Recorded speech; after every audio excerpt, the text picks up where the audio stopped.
Hello students, welcome to the next video. In this video we will be talking about Nernst equation. Alright. Now this is class 12th electrochemistry का topic where we have to study about Nernst equation. अब इसमें हम पढ़ेंगे क्या क्या. Basically Nernst equation है क्या? What is the need for the Nernst equation? What are its applications and how it is related with spontaneity and all the processes. Alright. Let's answer all these one by one. सबसे पहले let's talk about Nernst equation है क्या. तो Nernst equation है E cell is equal to E not cell minus 2.303 RT by NF log of K. Now let's discuss all these terms one by one. What is E not cell? आपने पहले ही पढ़ा है कि E not cell is standard electrode potential. Standard electrode potential means आप इसे कैसे निकालते हैं? E naught cathode minus E naught anode. Such that ये दोनों पोटेंशियल्स रिडक्शन पोटेंशियल्स हैं. ऑलराइट. अब स्टैंडर्ड का मतलब क्या है? Standard electrode potential means when the concentration of the electrolyte is 1 molar solution. जैसे अगर आप डेनियल सेल की बात करो, जब डेनियल सेल में ZnSO4 सॉल्यूशन 1 मोलर होगा, then we say it will be E naught, right. जैसे जैसे इसकी कंसंट्रेशन कम होती रहेगी, E naught will no longer be E naught. तो ये जो नोटेशन होता है नॉट का, this is for the standard condition, that is when the solution is 1 molar. This is a term, you know it. R is universal gas constant. आप लोगों ने +1 से पढ़ा है ये. T is temperature and it has to be in kelvins. Temperature kelvins में ही होना चाहिए. What is N here? N is number of electrons which are involved in oxidation or reduction. कितने electrons का change हो रहा है oxidation में या reduction में, that is N. F is Faraday's constant. ये मैंने आपको पिछले वीडियो में बताया है कि 1 Faraday is charged on 1 mole of electron. और जो 1 Faraday होता है इसकी वैल्यू होती है 96500 coulombs. Then we have this K. This K is what? This is equilibrium constant. Equilibrium constant आप लोगों ने +1 में भी पढ़ा है. How it is defined? Concentration of products by that of reactants raised to by the stoichiometric coefficients. Now this is Nernst equation. अब इसमें एक टर्म बचा है अभी तक E cell. Now what is E cell? मैंने अभी थोड़ी देर पहले आपको बताया कि E not cell is potential at 1 molar concentration. तो 1 मोलर कंसंट्रेशन यानी कि स्टैंडर्ड कंसंट्रेशन को छोड़ के अगर आप किसी भी कंसंट्रेशन पे पोटेंशियल निकालते हैं, then this is called as E cell. And basically here comes the need of the Nernst equation. हमको नर्स्ट इक्वेशन चाहिए इस वजह से है क्योंकि जब आप इनिशियली 1 मोलर सॉल्यूशन लेंगे तो आपके पास E नॉट सेल आ जाएगा. लेकिन जैसे जैसे सेल काम करेगा वैसे वैसे सॉल्यूशन की concentration will go on changing. तो अगर सॉल्यूशन की कंसंट्रेशन चेंज हो रही है, if it is no more 1 molar solution, तब हमको E नॉट सेल नहीं चाहिए होगा, तब हमको एक एक्चुअल में उस टाइम पोटेंशियल की वैल्यू चाहिए होगी and that value is E cell, जो हमको इस इक्वेशन से मिलती है. So this is very important for solving your objectives as well as for solving the numericals. आपको बहुत ध्यान में रखनी है ये चीज़. आपसे पूछा क्या गया है? आपसे E नॉट सेल पूछा गया है या आपसे E सेल पूछा गया है? अगर आपसे E नॉट सेल पूछा जाएगा तो आप बताएंगे E naught cathode minus E naught anode, such that ये दोनों रिडक्शन पोटेंशियल्स हैं. और अगर आपसे E सेल पूछा गया है तो E cell is calculated from the Nernst equation.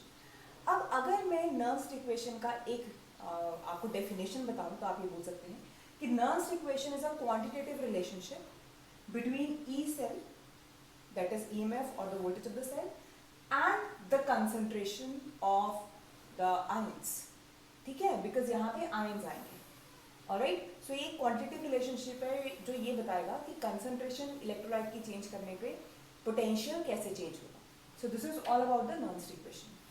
अब यहाँ जो एक इम्पॉर्टेंट चीज़ है यहाँ पे वो ये है कि ये है किसी भी टेम्परेचर पे और किसी भी कंडीशंस पे. लेकिन अगर आप स्पेसिफाई कर देते हो 25 डिग्री सेल्सियस पे, और अगर आप 25 डिग्री सेल्सियस पे F फेरेडेज की वैल्यू डाल देते हो, टेम्परेचर 298 केल्विन्स डालेंगे हम, R की वैल्यू डालेंगे, तो यही सेम इक्वेशन डिड्यूस हो जाती है. It is equal to E not cell minus 0.0591 by N log of K. Now this is very important expression for solving the numericals. 90% cases में जो भी आपको न्यूमेरिकल्स पूछे जाते हैं उसमें यही चीज़ जो है आप अप्लाई करते हो as such.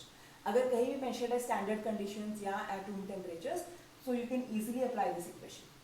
Alright, so this is Nernst equation. This is how you can deduce it at a particular temperature. अब हम next देखते हैं how to apply this equation. आपको ये पता चल गया कि नर्स्ट इक्वेशन क्या है, Nernst equation is a qualitative relationship और इसकी जरूरत क्यों पड़ी, अब आपको ये भी पता चल गया। अब हम नेक्स्ट ये देखते हैं कि नर्स्ट इक्वेशन को अप्लाई कैसे करना है। अगर तुम्हारे पास कोई भी आयंस हैं तो how to apply this equation, तो इसकी एप्लीकेशन देखिए। आपने प्रीवियसली ये पढ़ा है and if I am writing this, अब तक आपके दिमाग में आ गया होगा कि दिस इज डेनियल्स, राइट। तो आप सबको पता है कि इसका नोटेशन था, ये सॉलिड इलेक्ट्रॉन है, ये भी सॉलिड है, इसका कोई एक्वस सॉल्यूशन है, ये भी कोई एक्वस सॉल्यूशन है, राइट। लेट्स से इसको डिस्टिंग्विश करने के लिए मैं ये लिख देती हूँ कि it has a concentration of C1 and this has a concentration of C2. Alright. So let's see how we can write Nernst equation for this case. अगर मैं ये assume करूँ कि मेरा जो टेम्परेचर है इस रिएक्शन को कैरी आउट करने का वो 25 डिग्री सेल्सियस है, तो मैं इक्वेशन को लिखूंगी सीधा E cell is equal to E naught cell minus 0.0591 by n log of K.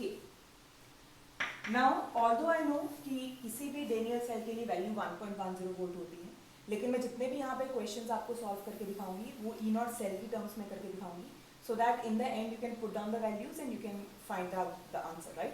ये मैं सिर्फ जनरलाइज करके दिखा दी आपको। So E cell will be E not cell minus 0.0591 by, now you can see this is n, n is the number of electrons involved in oxidation और reduction. यहाँ आपको एक चीज साफ दिख रही होगी कि Zn कन्वर्ट हुआ है Zn+2 में, so this is oxidation by 2। Copper +2 change हुआ है कॉपर में, दिस इज रिडक्शन बाय 2। और आप लोगों ने रिडॉक्स रिएक्शंस में ये चीज पढ़ी है कि number of electrons involved in oxidation must be equal to number of electrons involved in reduction. तो आप जिसमें मर्जी काउंट कर लीजिए, it will come out to be same. So let's say this is 2 log of, now what is this K? K is equilibrium constant which is concentration of products by that of reactants. तो यहाँ मेरे products ये दो, और आपने +1 में पढ़ा है कि इक्विलिब्रियम कांस्टेंट के लिए हम कभी भी सॉलिड को कंसिडर नहीं करते। So this will come out to be what, this will come out to be Zn+2 upon इन दोनों में से this will come out to be Cv+2।